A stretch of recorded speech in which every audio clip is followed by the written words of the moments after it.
So here's the $1,000,000 question. Is $1 million enough to retire on? Stay tuned. We're going to talk about it next.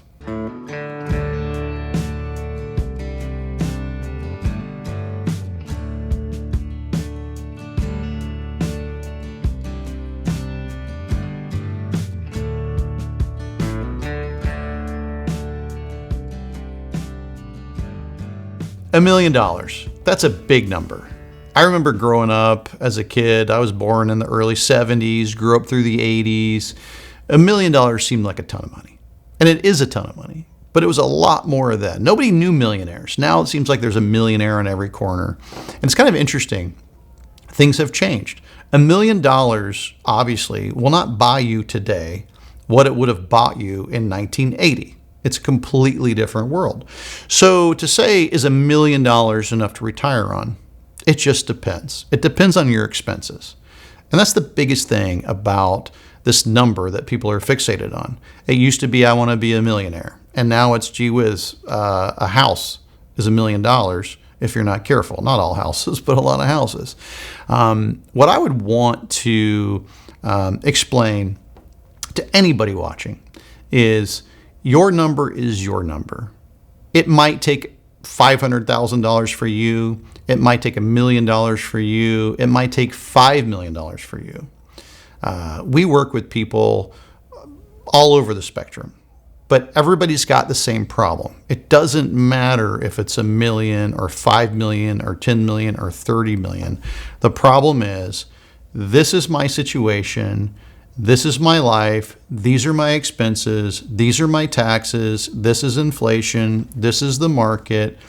In order to maintain my standard of living, and it's different for everyone, have I set aside enough money for retirement? So that's going to be different for everyone.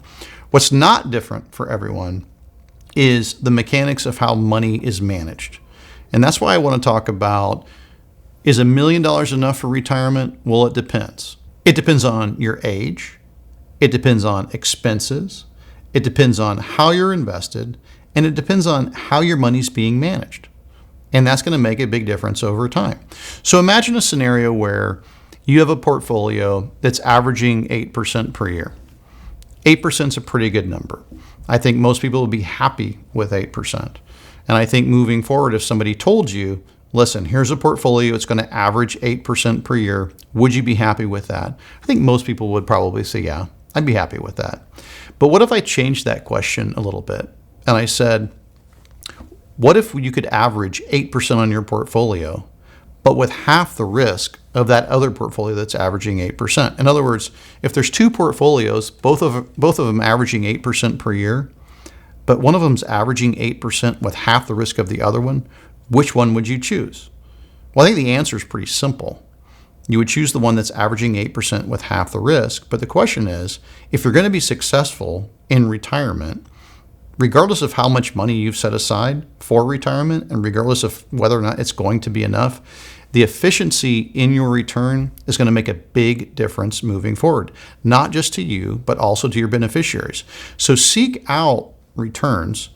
Try to get the highest rate of return you can get, net of any fee you're being charged for that. But also be cognizant of the amount of risk you're taking to get that return, because the only way to be truly efficient is to maximize returns and reduce risk moving forward, no matter how long you live. Thank you for watching. Go to guardingyournestegg.com for your free and objective personal financial plan.